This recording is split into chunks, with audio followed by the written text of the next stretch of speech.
AP liquor scam లో మరొక సంచలనం వెలుగు చూస్తోంది. లిక్కర్ స్కామ్ లో వైసీపీ కీలక నేతలు ఉన్నట్లుగా కనిపిస్తోంది.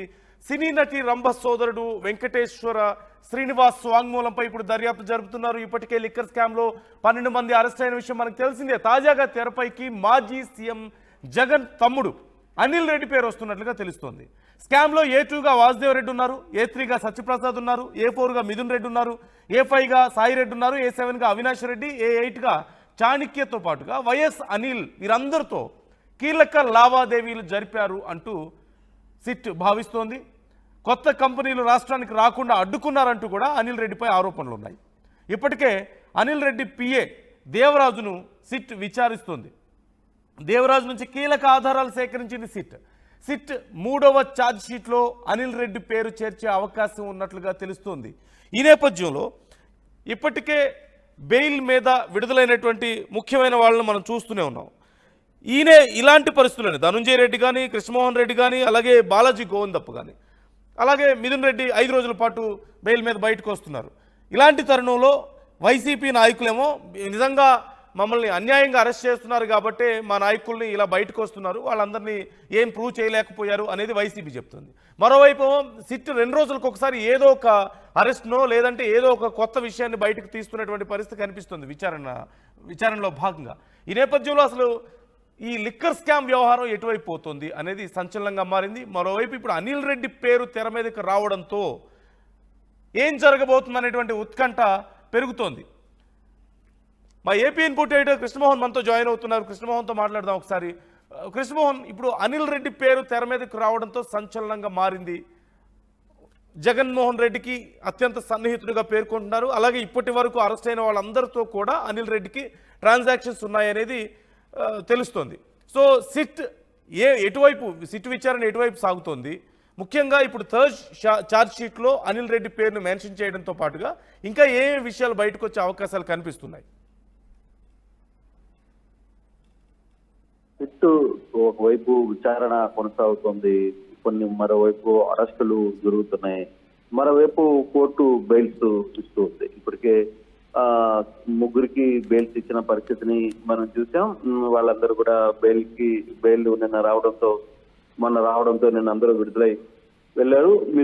మిథున్ రెడ్డికి రేపు ఓటు హక్కు వినియోగించుకోవాలి కాబట్టి ఆయనకి మధ్యంతర బెయిల్ ఇచ్చారు. మళ్ళీ ఆయన 11 తిరిగి సరెండర్ కావాల్సిన పరిస్థితి అయితే ఇప్పుడు తాజాగా వస్తున్న ఇన్ఫర్మేషన్ కావచ్చు, లేకపోతే పోలీసుల అడుగులు చెన్నైలో ఉంటున్న వైఎస్ అనిల్ వైపు వెళ్తున్నాయి అనేది చాలా క్లియర్ గా. ఇప్పటికే దేవరాజు అనిల్ పిఏని పిలిచారు. తర్వాత సిట్టు కూడా విచారించిన పరిస్థితి. అయితే దీంట్లో ప్రధానంగా ఇప్పుడు చర్చకొస్తున్న నేపథ్యం అసలు ఈ సిట్టు కేసుకి, అంటే ఈ లిక్కర్ కేసుకి ప్రధానంగా ఎవరైతే కంప్లైంట్ ఇచ్చారో ప్రముఖ సినీ నటి రంభ సోదరుడు వెంకటేశ్వర శ్రీనివాస్ ఎవరైతే ఉన్నారో, శ్రీనివాస్ కొన్ని విట్నెస్లు కూడా, అంటే LW విట్నెస్లు కూడా మనం చూసాం. మనకు ఆల్రెడీ విట్నెస్ లో ఫస్ట్ విట్నెస్ LW1 గా శ్రీనివాస్ ఉన్నారు. శ్రీనివాస్ ఇచ్చిన వాంగ్మూలం కావచ్చు, ఇచ్చిన స్టేట్మెంట్ లో వైఎస్ అనిల్ రెడ్డి చెన్నైలో ఉంటారు, జగన్మోహన్ రెడ్డి సోదరుడు అవుతాడు, చెన్నైలో ఉంటున్నారు. వైఎస్ అనిల్ రెడ్డి ఈ వ్యవహారం మీద పూర్తిగా కూడా లిక్కర్ స్కామ్ లో ఎవరైతే A1, A2, A3, A7, A8 and A13 లో పేర్లుగా ఉన్నారో వీళ్ళందరికీ సంబంధించిన వ్యవహారంలో చాలా కీలకంగా వ్యవహారాన్ని నడిపించారు. ప్రధానంగా కొన్ని హోటల్స్ కి సంబంధించిన, కొన్ని లిక్కర్ వాటికి సంబంధించిన కంపెనీలని రానివ్వకుండా అడ్డుకోవడంలో అనిల్ చాలా కీలకంగా వ్యవహరించారు అనేది ఇప్పుడు ప్రధానంగా వస్తున్న చర్చ. ఈ నేపథ్యంలోనే రాబోయే రోజుల్లో ఇప్పటికీ పిఏను కూడా విచారించిన పరిస్థితి మనం చూస్తున్నాం. దేవరాజును కూడా నిన్న సిట్టు 2 రోజుల ముందే సిట్టు విచారించింది. అత్యంత వ్యూపంగా ఆ వ్యవహారాన్ని అయితే నడుపుతుంది. అయితే ఇప్పటికి సిట్కి తగిలిన పెద్ద షాకు ముగ్గురికి బెయిల్స్ రావడం. బెయిల్స్ వచ్చిన నేపథ్యం కూడా మనం చూసాం. అయితే డిస్టిలరీస్ కి సంబంధించిన కంపెనీలు ఏవైతే ఏపీకి కొన్ని కంపెనీస్ మెక్డోనల్డ్స్ కావచ్చు, బ్యావరేజ్ కావచ్చు, తర్వాత హనీబీ కంపెనీ, ఇట్లాంటి కొన్ని కంపెనీలన్నిటినీ ఆంధ్రప్రదేశ్ లో లిక్కర్ అమ్మకాలు జరగనీయకుండా అడ్డుకోవడంలో అనిల్ రెడ్డి పూర్తిగా వ్యవహరించారు. ఇది A2 గా ఉన్న వాసుదేవ్ రెడ్డి, A3 గా ఉన్న సత్యప్రసాద్, A4 గా ఉన్న మిథున్ రెడ్డి, A5 గా ఉన్న సాయి రెడ్డి, A7 గా ఉన్న ముక్కుడి అవినాష్, A8 గా ఉన్న చాణక్య, వీళ్ళందరితో కలిసి ఈ లిక్కర్ లో కొన్ని కంపెనీలను ఆంధ్రాలో అమ్మనీయకుండా చేశారు అనేది ప్రధాన ఆరోపణ. అది దీంట్లో ఇప్పుడు తెర మీదకి వస్తున్న అంటే LW1 గా ఉన్న ఎవరైతే వెంకటేశ్వర శ్రీనివాస్ ఉన్నారో, శ్రీనివాస్ ఇచ్చిన స్టేట్మెంట్ ఆధారంగా వైఎస్ అవినాష్ రెడ్డి పేరు తెర మీదకి వచ్చింది. అయితే ఇది ఇప్పుడు శ్రీనివాస్ చెప్పాలి, శ్రీనివాస్ ఇది తాను ఇచ్చిన స్టేట్మెంటా, లేదు తాను నిజంగానే ఈ కేసుకి సంబంధించిన వ్యవహారంలో అనిల్ పేరు మీద ఇచ్చారా, లేదు ఇతర వ్యక్తులు సందర్భంగా ఇచ్చారా? అయితే వాసుదేవ్ రెడ్డి వ్యవహారంలో మాత్రం శ్రీనివాస్ నేను పూర్తిగా సమాచారం ఇచ్చాను అనేది శ్రీనివాస్ చెప్తున్నప్పటికీ, అయితే ఇప్పుడు ఈ వ్యవహారంలో ఎలా ఉండబోతుంది అనేది కూడా చూడాల్సిన పరిస్థితి అయితే ఉంది.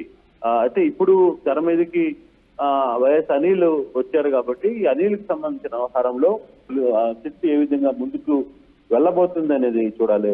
తన ఇప్పటికిప్పుడు అనిల్ దగ్గరికి వెళ్ళి టచ్ చేస్తుందా? ఇప్పటికే దేవరాజుల్ని పిలిచి 2 రోజులు ముందే తీసుకుని వచ్చిన పరిస్థితి ఉంది. ఆల్రెడీ లిక్కర్ కేసుకు సంబంధించిన ఆ డీటెయిల్స్ లో కూడా A1 లో చాలా క్లియర్ గా డాక్యుమెంట్స్ కూడా మనం పంపించిన పరిస్థితి ఉంది. మన దగ్గర పూర్తి పక్క సమాచార డాక్యుమెంట్ ప్రూఫ్స్ కూడా ఉన్నాయి. మనకు వీలైతే మీరు ఒకసారి స్క్రీన్ మీద ఆ డాక్యుమెంట్ కూడా ప్లే చేయొచ్చు. ఆ డాక్యుమెంట్ కి సంబంధించిన వ్యవహారంలో LW1 గా ఉన్న లక్ష్మి, వెంకటేశ్వర శ్రీనివాస్ తర్వాత స్టేట్మెంట్ ఏమని ఇచ్చారు, అక్కడ ఎవరెవరు స్టేట్మెంట్లు రికార్డ్ చేశారు, తర్వాత వైఎస్ అనిల్ రెడ్డి పేరు ఎందుకు వచ్చింది, దాని మొత్తం కూడా ఆ స్టేట్మెంట్ లో రికార్డెడ్ గా ఉంది. సో ఆ స్టేట్మెంట్ కూడా RTV స్క్రీన్ మీద చూసే ప్రయత్నం చేయొచ్చు. సో ఇటువంటి ఇంపార్టెంట్ ఇష్యూ ఇది. సో ఇప్పుడు అనిల్ వ్యవహారంలో ఏ విధంగా ముందుకు వెళ్తారు సిట్ అనేది చూడాల్సిన పరిస్థితి ఉంది. అయితే ఇప్పటికే ధనంజయ రెడ్డికి, సుమోహన్ రెడ్డికి, బాలాజీ గోవిందప్పకి బెయిల్స్ వచ్చిన నేపథ్యంలో ఆ వ్యవహారం ఒకవైపు బెయిల్ వచ్చిన తర్వాత దాన్ని ఆపాలని కూడా హైకోర్టులో దాఖలు చేశారు. దానికి సంబంధించి ముందు వాళ్ళకి నోటీసులు ఇస్తాం అని చెప్పి కోర్టు చెప్పింది. ఇంకా పూర్తి సమాచారం రావాల్సి ఉంది కోర్టు దగ్గర.